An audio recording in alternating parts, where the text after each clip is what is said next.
بسم اللہ الرحمن الرحیم الحمد للہ والصلاۃ والسلام علی اہلہا۔ ناظرین محترم، حال ہی میں اسرائیل اور ایران کے درمیان جو جنگ ہوئی ہے اور جو جنگی حالات چل رہے ہیں، اس اہم موضوع پہ بات کرنے کے لیے ہمارے ساتھ موجود ہیں استاد حوزہ علامہ حسن رضوی صاحب۔ ہم آپ کو خوش آمدید کہتے ہیں۔ السلام علیکم ورحمۃ علیکم اللہ السلام وبرکاتہ۔ ورحمۃ اللہ۔ کہ الحمدللہ آج بظاہر جنگ بندی بھی ہوئی ہے، 12 روز جنگ ہوئی کہ واقعاً دنیا نے دیکھ لیا کہ ایران کو فتح ملی ہے۔ اللہ تعالیٰ قرآن مجید میں ارشاد فرماتا ہے اِنَّا فَتَحْنَا لَكَ فَتْحًا مُبِينًا۔ روایات میں ہے کہ یہاں فتح مبین جو ہے وہ جنگ کے حوالے سے نہیں ہے، بلکہ صلح کے موقع پہ پیغمبر اکرم صلی اللہ علیہ وآلہ وسلم کو خدا نے بشارت دی۔ تو آپ اس جنگ بندی کو کس سے نظر سے دیکھ رہے ہیں؟ جی ہاں، یہ تو الحمدللہ اگر جنگ بندی ثابت ہو جائے، اول چونکہ یہودیوں کی ایک روش سیرت جو قرآن نے بھی ذکر کی ہے، اور قرآن نے میثاق اور عہد کے توڑنے پر ان پر لعنت بھی فرمائی ہے، تو اگر وہ اپنے عہد کے اوپر قائم رہتے ہیں اور جو بات انہوں نے کی ہے، حتیٰ کہ رات کو بھی آپ نے دیکھا ہوگا کہ خبر تو یہ انہوں نے چلا دی کہ جنگ بندی ہے، لیکن اس کے کچھ دیر کے بعد ہی یہاں پہ انہوں نے اس کی حدود کی خلاف ورزی کر کے پھر ایک بمبارمنٹ کی، اور ایران نے اپنے طور پہ جواب دینا لازم سمجھا۔ اور آج بھی سوشل میڈیا پہ ٹرمپ کا یہ بیان گردش کر رہا ہے کہ میں نہ ایران سے راضی ہوں نہ اسرائیل سے، اگرچہ اس کی کوئی حیثیت نہیں ہے، صحیح۔ اور اپنے طور پہ اس کا دنیا کے اندر فتنوں کو برپا کرنے، جیسا کہ آپ جانتے ہیں کہ شہید قاسم سلیمانی رحمۃ اللہ علیہ کا بھی قاتل یہی شخص ہے، صحیح۔ اور اس کو ظاہراً لگتا ہے کہ ایک سوجھ بوجھ اور پلاننگ کے ساتھ وہ لے کے ہیں، جیسے انہوں نے خود امریکہ میں اعلان بھی کیا کہ ہم نے ایران پہ حملے کے لیے کئی ماہ پہلے کی پلاننگ، یعنی کئی ماہ سے شروع کی ہوئی ہے، یہ صرف ایک ہفتے کی بات نہیں ہے، کئی مہینوں پر مشتمل ہے، اور اس میں اس سارا کردار ہے اس طرح کا ایک سفاک احمق نادان حاکم لے کے آئیں کہ جو نہ اپنے ملک کی امنیت اور سلامتی سے واقف ہے، اور نہ ہی خطے کے اندر جو ایک توازن طاقت ہے اس سے وہ صحیح طرح باخبر ہے۔ لیکن ہم دیکھتے ہیں کہ اسرائیل نے جنگ کے جو اہداف جو ہے وہ بیان کیے تھے کہ رجیم چینج جو ہے وہ آپریشن ہے، اسی طریقے سے ایران کے جو خصوصاً نیوکلیئر جو پلانٹ ہے کہ اس کو ختم کرنا، لیکن ابھی آپ دیکھتے ہیں کہ 12 روزہ جنگ بندی کے بعد اسرائیل کسی ہدف میں بھی کامیاب نہیں ہوا، اور اتفاق سے آپ دیکھیں امریکی صدر نے رات کو کہا کہ ابھی بھی ہمارا جو ہے پروگرام یہی ہے کہ ہم جو ہے ایران کے اندر نظام حکومت کو چینج کرنا چاہتے ہیں، لیکن جب سپاہ پاسداران نے بشارت فتح نامی وہ عظیم آپریشن جو ہے قطر کی سرزمین پہ انجام دے، اس کے فوراً بعد کہا کہ ہم سلح کرتے ہیں، تو کیا خود یہ ایک دلیل نہیں ہے کہ ایران کو فتح ملی ہے؟ انشاءاللہ اگر تمام واقعات اور حوادث کو دیکھیں، اگرچہ ادھر جانی مالی نقصان ایک بڑے پیمانے پر ہوا ہے، لیکن مومنین کے لیے جانی جو قربانی ہے وہ شہادت کا درجہ رکھتی ہے، اور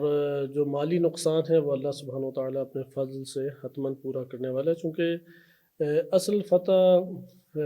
در حقیقت انسانی صفات اور کمالات کی ہے، جیسے رہبر معظم کی طرف سے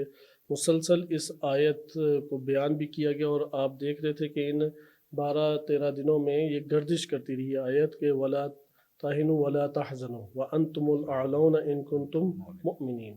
لہٰذا یہ ہم نے اپنی آنکھوں سے اس آیت کی عملی تفسیر دیکھ رہے ہیں کہ اسرائیل امریکہ کے بحاف کے اوپر پوری طاقت کے ساتھ جو کچھ اس کے اندر موجود تھا وہ اس ٹائم اس نے ظاہر کر دیا، اس کے بعد اس کے پاس اب کچھ نہیں بچا۔ اور نمبر 2، اسرائیل اپنی ساخت میں ابھی تک ایک بڑا ذہنوں کے اندر اس نے تصور برپا کیا ہوا تھا کہ آئرن ڈوم ہے، ہمیں کوئی میزائل نہیں لگ سکتا، تل ابیب کے اوپر کوئی بم نہیں گر سکتا۔ الحمدللہ امام علی علیہ السلام حیدر کرار کے ماننے والوں کے ہاتھوں میں اللہ تعالیٰ نے یہ توفیق عنایت فرمائی، یہ ان کے حصے میں سعادت عطا ہوئی کہ یہودی اور صہیونیوں کا کلا کما، جیسا امام علی علیہ السلام نے اپنی ذوالفقار کے ساتھ خیبر کو فتح کیا تھا، یہ بھی آج کا خیبر اسی طریقے سے الحمدللہ فتح ہوا ہے۔ جی، جس طرح رہبر معظم انقلاب نے یعنی جنگ کے دوران ایک ٹویٹ کیا بنام نامی حیدر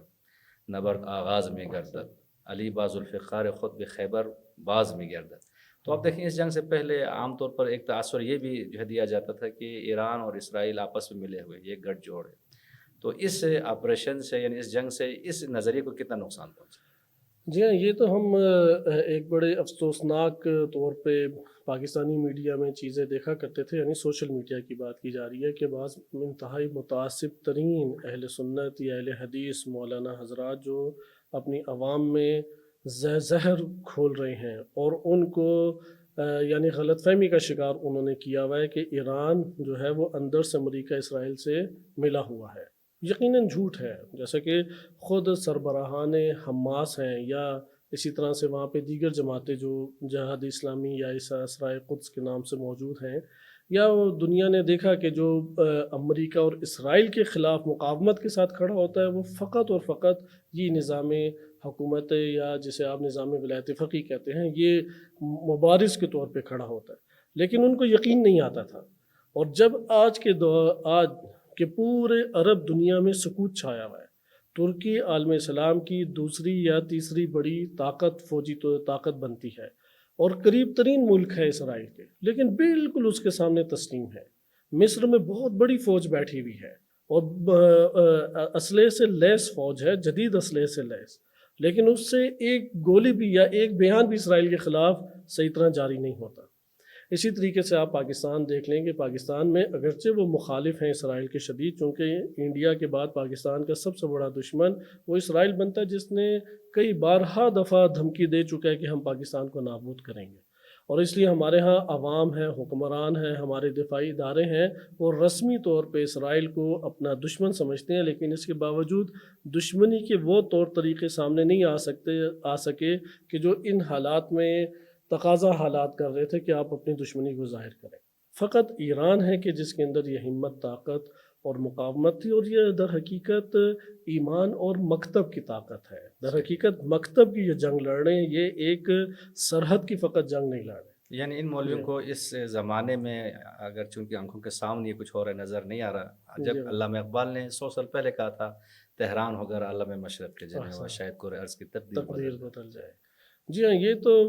آپ دیکھیں، چونکہ جہاں پہ مکتب کی طاقت موجود ہو اور پھر یہ صفات جسے آپ کہتے ہیں کہ یہ فتح کی صفات کہلاتے ہیں، استقامت ہے، غم اور حزن کا نہ ہونا ہے، چونکہ حزن کا معنی متحقق کی وہاں ہوتا ہے کہ جہاں پہ آپ کا کوئی نقصان ہوا ہو، جہاں نقصان نہ ہوا ادھر غم نہیں ہوتا، ادھر خواہش یا تمنا ہوتی ہے۔ لہٰذا قرآن کہتا ہے وَلَا تَحْزِنُوا، کہ یہاں پہ نہیں کہ قرآن کر رہا ہے، یعنی آرڈر دے رہا ہے، حکم دے رہا ہے کہ وَلَا تَهِنُوا وَلَا تَحْزَنُوا، یہ دو تم سے چیزیں آشکار نہیں ہونے چاہیے۔ بے شک مثل جنگ احد بہت بڑا خسارہ آپ دیکھ لیں، یعنی جیسے جناب حمزہ علیہ السلام شہید ہوئے، مسلمانوں کا بہت بڑا نقصان ہوا، نبی صلی اللہ علیہ وسلم تک دشمن پہنچ گیا، امیر المومنین علیہ السلام کو اتنے زخم آئے کہ قریب الشہادت ہو گئے۔ اتنا بڑا نقصان ہونے کے باوجود قرآن کیا کہتا ہے کہ وَلَا تَحْزَنُوا وَلَا تَهِنُوا وَلَا تَحْزَنُوا، یہ صفات دو آپ کے سامنے سے ظاہر نہیں ہونی چاہیے۔ ایمان کو ظاہر کرو، تم ہی بالا تر ہو۔ لہٰذا یہ اس لیے میں نے عرض کیا کہ اس آیت کی عملی تفسیر آج کے دور میں ہماری آنکھوں کے سامنے یہ منظر آشکار ہے کہ اسرائیل منت سماجت کے اوپر اتر آ کے اس نے صلح کو برپا کی۔ یہاں پہ صلح تحمیلی نہیں ہے کہ یہاں پہ ضعیف مد مقابل کو کر کے اتنا ضعیف کیا جائے، اتنا ضعیف کیا جائے کہ اسے مذاکرات کی ٹیبل بلکہ ہم نے اسرائیل کے اوپر جو ہے، ایران اسرائیل کے اوپر صلح کو جو ہے وہ تحمیل کر دیا۔ احسن، یعنی یہ تاریخ دوبارہ نہیں دہرائی گئی جو امام حسن مجتبیٰ علیہ السلام کے دور میں دہرائی گئی تھی، کہ اندرونی نفاق اتنا زیادہ غلبہ پا چکا تھا، اتنا کثرت سے غلبہ پا چکا تھا کہ امام حسن مجتبیٰ علیہ السلام صلح تحمیلی پہ مجبور ہو گئے۔ یعنی آپ یہ کہنا چاہتے ہیں کہ مثلا جنگ صفین میں آپ دیکھیں بعض لوگ عمر سعد جیسے ہیلگر افراد کے اس دھوکے میں آ گئے، تو اس کے نتیجے میں صلح امام حسن علیہ السلام کو پیش آیا۔ اور لیکن یہاں پر آپ دیکھیں الحمدللہ اب امت میں اتنا شعور آ چکا ہے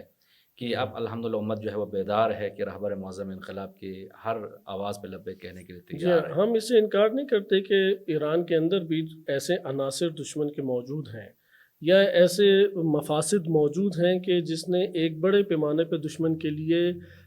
سرکردہ افراد تک راہ ہموار کی کہ وہ پہنچ جائیں، جیسے شہید باقری ہیں، بہت بڑا نقصان ہے، ملت کا یہ نقصان ہے، صرف ایک ملک کا نقصان نہیں ہے، چونکہ یہ ملت کی جنگ لڑ رہے ہیں، فلسطین کی خاطر یہ سارے کے سارے خطرات مول لیے گئے ہیں۔ اگر آپ قضیہ فلسطین کو سائڈ پہ ہٹا دیں اور جو مکتب ہمیں سکھاتا ہے، مکتب امام حسین علیہ السلام، مکتب اسلام جو ہمیں درس دیتا ہے کہ ظلم کے خلاف تم ڈٹ کے کھڑے رہو اور مظلوم کے حامی اور اس کا ساتھ دو،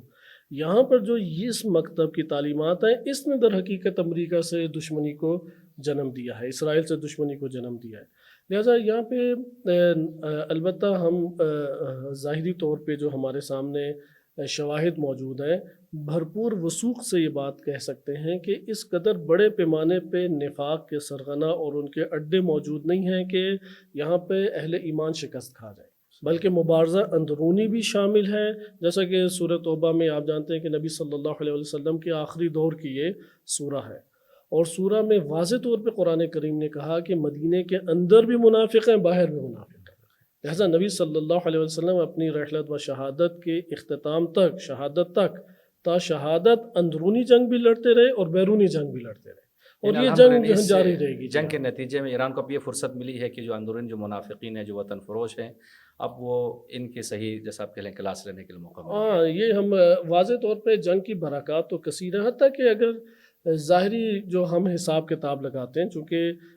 خداوند متعال نے تو واضح طور پہ ایمان کو فتح قرار دیا ہے۔ مثلا امام حسین علیہ السلام شہید ہو گئے، لیکن یہ خوبصورت ترین جملہ ہے ہمارے رہبران کا کہ تلوار کے اوپر خون کی فتح کا نام ہے، یعنی ان کو سر کٹ سکا ہے لیکن جھک نہیں سکا، حق کے سامنے وہ نہیں بیٹھ سکے۔ لہٰذا ظلم کے مقابلے میں کھڑا ہونا، باطل کے مقابلے میں، طواغیت کے مقابلے میں استقامت کے ساتھ کھڑا ہونا، یہاں تک کہ اس دنیا سے رخصت ہو جائے، یہ وہ اصل شجاعت اور بہادری اور کمال ہے۔ لہٰذا ایران کے اندر ابھی آپ حالیہ جو ہمارے سامنے اعداد و شمار آئیں گے، اور بہت ساری چیزیں ابھی تجزیہ تحلیل کی صورت میں سامنے آئیں گی کہ اگر بالفرضیت جہاں پہ تو ہمیں ایک بہترین فتح آشکار دکھائی دے رہی ہے، بالفرض ہم ایک ذہنی تصور کرتے ہیں کہ جنگ احد کی طرح ہمارے اوپر شکست کے عوامل زیادہ ظاہر ہو جاتے، تب بھی ہمارے لیے جنگ رحمت اور برکت کا سبب ہے، اس کے اندر حکمت الہی موجود ہے۔ لہٰذا یہاں پہ اگر ہم سرسری طور پہ بھی نگاہ کریں، بہت بڑی حکمت الہی یہ سامنے آتی ہے کہ منافقین کے اڈے جو ہیں اور منافقین کے طور طریقے، چہرے، وہ سارے کے سارے عیاں ہو گئے ہیں۔ وہ اندرونی تھے، بیرونی تھے، باہر سے جو انہوں نے ایک نیٹ کے ذریعے سے رسانے یعنی میڈیا کے اوپر بیٹھ کے باتیں کی ہیں، تو ان سب جگہوں کے اوپر در حقیقت ایک جگہ فتح نہیں ہے، یہاں پہ منافقین کے برخلاف بھی فتح ہے۔ یہاں پر آپ کہہ لیں کہ پوری دنیا سپر پاور ایک جگہ، اور یہاں پہ نہتہ ایران اکیلے کھڑا ہے، اس کے ہمسائے ممالک اگرچہ موجود ہیں، اسلامی ممالک فلسطین کے ارد گرد موجود ہیں، لیکن سکوت کا عالم ایسا ہے کہ قطر سے اڑتے ہیں ایران کے اوپر بمبارمنٹ کرنے کے لیے، یعنی وہ جو امت کی جنگ لڑ رہا ہے اس ملک کے خلاف قطر کی زمین استعمال ہوتی ہے، اردن کی زمین، شام اور سیریا کی زمین استعمال ہوتی ہے۔ تو یہ ساری کی ساری جگہوں کے اوپر ایک فتح اور غلبہ اللہ تعالیٰ نے عنایت فرمایا ہے۔ تو یہ جو آپ نے فرمایا کہ اس میں خود مکتب کا بھی ایک دخل ہے اس فتح و کامیابی میں، کیونکہ اس میں شک نہیں ہے یہ مکتب قرآن ہے، مکتب اہل بیت ہے، مکتب بعثت ہے، مکتب غدیر ہے، مکتب عاشورہ ہے، اور اتفاق سے جنگ کا آغاز غدیر کے دن ہوا اور ابھی عاشورہ کی بھی آمد عمل ہے۔ تو اس سال جو عاشورہ ہے اس میں ایک خاص قسم کی فضا قائم ہوگی، تو آپ خطباء کو، ذاکرین کو، یہاں تک کہ ماتمیوں کو اس محرم کے حوالے سے کیا پیغام دینا چاہیں گے؟ جی، یہاں پہ دیکھیں عاشورہ جو ہے در حقیقت وہ دین کے لیے ہر قسم کی قربانی کا تا قیامت آنے والی نسل کے اندر جذبہ کو وجود دیتی ہے۔ جہاں پہ عاشورہ زندہ ہے وہاں پر دین اور مکتب کی خاطر، حق اور مظلوم کی خاطر، حق کی خاطر وہ ہر قسم کی قربانی دینے کے لیے تیار ہے، جان ہے، مال ہے، آل ہے، اولاد ہے، ہر قسم کی گھر بار وطن، ہر قسم کی دین اور حق کی خاطر قربانی دینے کے لیے آمادہ ہے۔ یہ عاشورہ سے ہمارے اندر ایک تاریخ منتقل ہوتی ہے۔ عاشورہ ہے کہ جو ہمارے اندر یہ حقیقتاً فضا کو پیدا کرتا ہے۔ یعنی مقابل میں جو ہے ان کے بارے میں تو قرآن کہتا ہے کہ اگر تم اللہ کے اولیاء ہو فتمنوا الموت، قرآن خود کہتا ہے تمنوا ابدا، یہ تو کبھی موت کی تمنا نہیں کریں گے، جبکہ ان کے مقابلے میں یہاں پر جو ہے الحمدللہ یہ لوگ موت کی تمنا کرتے ہیں، شہادت کے ساتھ ان کو ایک عشق ہے، تو یعنی اس قوم کو کوئی شکست نہیں دے سکتا کہ جو شہادت کے ساتھ اس قدر جو ہے وہ والہانہ شکست۔ یقیناً جن کا مکتب عاشورائی ہے ان کے مکتب میں وہی حسن اپنے درجے پہ نظر آتے ہیں، کیونکہ کربلا انسانیت کی اوج ہے، معراج ہے۔ ہم لوگ یقیناً اس معراج پر فائز نہیں لیکن اس راہ کے اوپر گامزن ہیں، لہٰذا ہر کوئی اپنے اس سطح کے اندر ان کمالات کو وجود دے سکتا ہے۔ مثلا آپ کربلا اگرچہ صحرا اور بیابان ہے ظاہری طور پہ، لیکن جس قدر خوبصورت حسن و جمال کا گلدستہ وہاں پر انسانیت کا پایا جاتا ہے، آپ کو اصلاً تاریخ بشریت میں یا تا قیامت آنے والے دور تک وہ حسن و جمال کی معراج نظر نہیں آئی۔ مثلا آپ کو صبر ادھر، استقامت، شجاعت، صداقت، وہاں پہ ایثار، قربانی اپنی اوج تک نظر آتا ہے۔ لہٰذا جب جو بندہ بھی اس سے ملحق ہوتا ہے، بھی آپ اربعین پہ دیکھیں، یہ کہاں سے ان کے اندر سخاوت کا جذبہ اور ایثار کا جذبہ پیدا ہوا؟ یعنی وہ آپ کے ہاتھ پاؤں کو دبانے کے لیے آمادہ ہو جاتے ہیں۔ کربلا اور عاشورہ سے تعلق، نہ کسی مولانا کے پاس وہ بیٹھے، نہ کسی مدرسے میں تعلیم حاصل کی، نہ کوئی کتابیں انہوں نے کثرت سے پڑھی، امام حسین علیہ السلام سے قلبی تعلق ان میں وہ ایک کمال پیدا کرتا ہے۔ اسی طریقے سے موت کا خوف کس کے دل میں نہیں ہوتا، لیکن جو مکتب عاشورہ سے تعلق قائم کر لے، خوف جو ہے وہ حائل رکاوٹ نہیں بنتا، وہ قدم اس راہ میں آگے اٹھاتا رہتا ہے یہاں تک کہ سعادت کے ساتھ شہادت سے وابستہ ہو جاتا ہے۔ اور یہاں پہ ہمارے لیے ایک بڑی دلچسپ چیز سامنے آئی کہ شہید حسن نصر اللہ رضوان اللہ تعالیٰ علیہ فرمایا کرتے تھے کہ اسرائیل جو ہے وہ اوہن بیت العنکبوت، مکڑی کے جال سے بھی کمزور ترین ہے۔ ادھر آپ دیکھیں کہ ایک میزائل ایران نے مارا،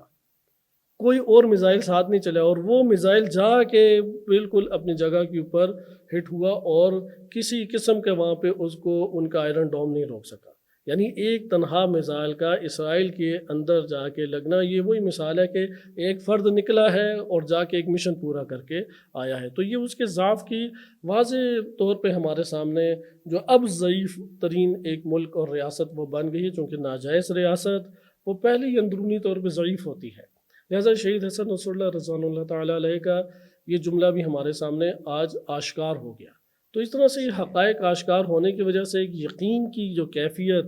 اہل ایمان میں پیدا ہوتی ہے، وہ انہیں ماضی کی نسبت مزید مستحکم کر دیتی ہے۔ تو ناظرین محترم، الحمدللہ فرزندان فاتح خیبر کو ایک مرتبہ پھر عصر حاضر کے اس خیبر میں فتح ملی ہے، اور ہم نے عصر حاضر کے مرحب کو شکست دی ہے۔ کاش اس کامیابی کے موقع پہ حسن نصر اللہ جیسے شہداء ہمارے ساتھ ہوتے۔ اپنے خون کے غسل سے کتنی نکھر جاتی ہے موت، موت کا ڈر ختم ہو جائے تو مر جاتی موت۔ تو جس طرح ہم یہ نعرہ لگاتے ہیں، ہماری درسگاہ کربلا کربلا، حق قصیدہ راستہ کربلا کربلا، تو انشاءاللہ امید ہے اس سال مومنین اس علامہ اقبال کے اس شعر پر عمل کریں گے، نکل کر خانقاہوں سے ادا کر رسم شبیری۔ السلام علیکم ورحمۃ اللہ وبرکاتہ۔